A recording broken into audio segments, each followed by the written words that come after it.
Bonjour la compagnie Turfis, comment allez-vous aujourd'hui? J'espère que tout le monde va bien. Moi, ça va, j'ai toujours mon petit rhume, donc je vais encore parler du nez aujourd'hui. Ouais, j'ai une rhino qui passe pas, ça allait bien ce matin, puis je suis sortie dans la journée, puis j'ai rattrapé un petit coup de froid par-dessus. Super, bon ben c'est pas grave, ça m'empêchera pas de faire mon prono pour ce lundi 11 décembre. Ça sera à Cagnes-sur-Mer à 13h50. Ça sera la réunion 1, course 4, le prix 4 co. 4 co, oui. C'est du steeplechase sur une distance de 4200 mètres. On aura une allocation à 110 000 euros. On aura 14 partants. Donc, comme d'habitude, avant de commencer le pronostic, on va regarder la course de la veille. Croyez-moi, c'était super.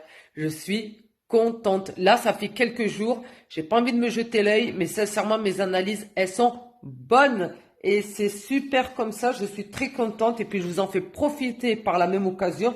C'est parti, on va regarder ça. Alors, on était le dimanche 10 décembre. C'était à Paris-Vincennes. Comme quoi, Paris-Vincennes, en ce moment, ça nous réussit bien. 15h15, c'était la réunion 1, course 4. C'était le prix du Bourbonnais, désolé. Prix du Bourbonnais, Amérique, Race, c'était voilà, c'était du 3 attelés sur 2850 mètres, c'était une course de 17 partants.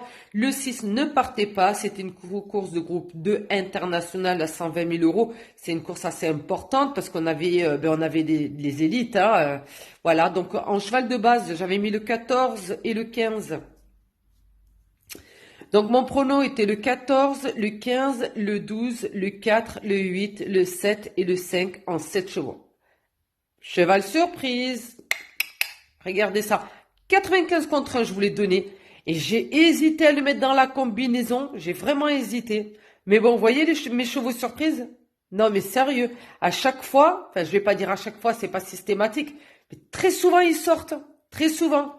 Dès que j'hésite sur un cheval, je le mets pas, il arrive. Bah voilà. Voilà, voilà. Bon, ben écoutez, hein, prenez toujours compte de ce cheval surprise. Donc, voilà.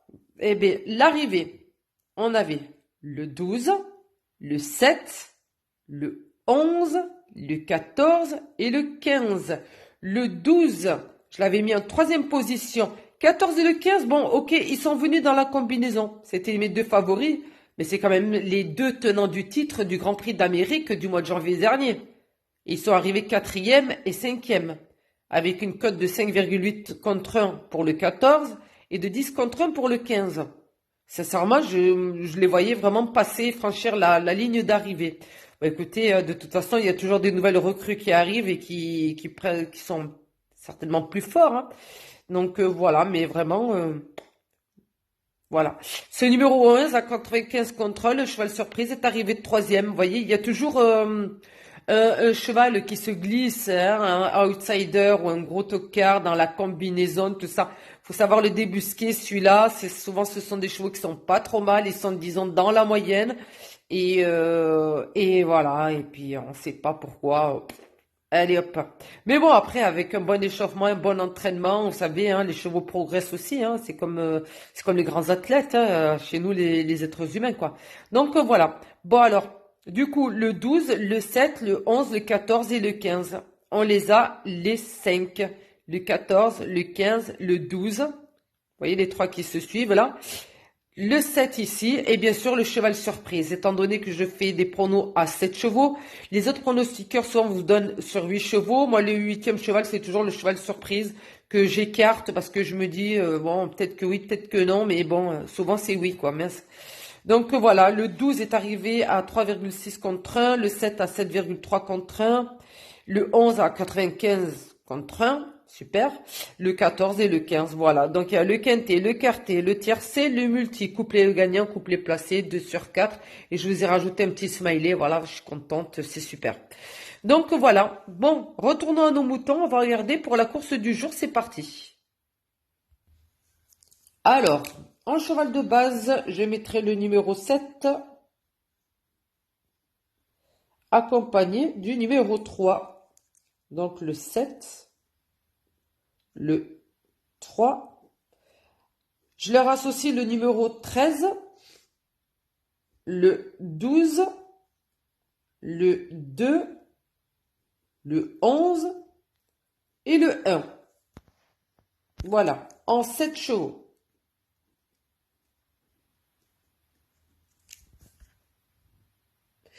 Et mon cheval surprise, puisqu'il y en a qui le réclament, ce cheval surprise, même quand il y a peu de partants quand même, je me serais cantonné à 7 chevaux, c'est-à-dire ceux-là. Bon, je vais rajouter un petit cheval surprise. Allez, on va mettre le numéro 6, mais tenez surtout compte de ces numéros-là. Mais un cheval surprise pour ceux qui aiment les chevaux surprises. Voilà, on va pas faire de jaloux. Voilà.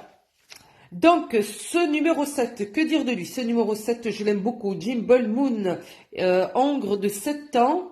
Alors, il sera avec 2 Gilles. Il sera avec 2 Gilles. Et alors, il aura 69 kilos de charge. Il est en 56 de valeur. Alors, il est arrivé premier sur ce parcours-là le 12 décembre 2022. Ça fait 1 an en arrière, d'accord? Mais bon, attention. C'est pas parce qu'il y a 1 an que le cheval, il n'est pas capable de réitérer. Bien au contraire, il sait très bien ce qu'il a fait. Donc, depuis, il a eu un véritable coup de mou. Sincèrement, ouais, les dernières courses ne donnent pas envie de le prendre. Donc, il n'a pas énormément couru, mais quand même, il a fait de bonnes choses dans le passé. Et puis, ces 3 dernières courses, hein, il est arrivé 5e, 6e et 4e. C'est pas trop mal, vous voyez, il tourne autour du pot, là, il se rapproche de plus en plus de l'arrivée, des 3 premiers de l'arrivée. En plus, il était en 56 de valeur, tout comme aujourd'hui. Donc, il avait, je pense, surtout besoin de se rassurer, mais surtout de rassurer ses propriétaires et son entourage. Donc, à mon avis, celui-ci s'est bien échauffé pour la course. Hein. Je pense que, voilà, il a dû reprendre du poil de la bête depuis. Voilà. Et pourquoi pas pour cette course-là, il risque d'y avoir certainement un réveil. Comme je vous dis, il est arrivé 5e, 6e et 4e. C'est pas mal pour un cheval. Il tourne autour du pot et il va finir par franchir le cap de l'arrivée, celui-là. Donc, je lui donne quand même sa chance et je le mets en première base de ce numéro 7. Voilà. Même si sa candidature, le truc, moi je vous dis, je sens que celui-là, il s'est préparé pour cette course-là. Donc voilà, le numéro 3, Seignon, hongre de 7 ans avec Damien Thomas. Donc lui, il est en forme. Il a de bons résultats. Il a une charge de 70,5 kg sur le dos, mais il sera en 57,5 de valeur. Il apprécie l'hippodrome. Il a toujours eu de bonnes performances ici. Sur 4300 mètres, le 8 janvier dernier, il est arrivé 3e, ici même. Le 12 décembre dernier, aussi, il est arrivé 2e en 62 valeurs, ce numéro 3. Aujourd'hui, il devrait être à l'aise car en plus, il a moins de charge. Franchement, les cartes sont entre ses mains pour réussir. Il a déjà bien fait. Il n'est pas handicapé au niveau du poids. Il doit saisir sa chance. Et voilà. Donc, moi, je le mets en 2e chance, ce numéro 3.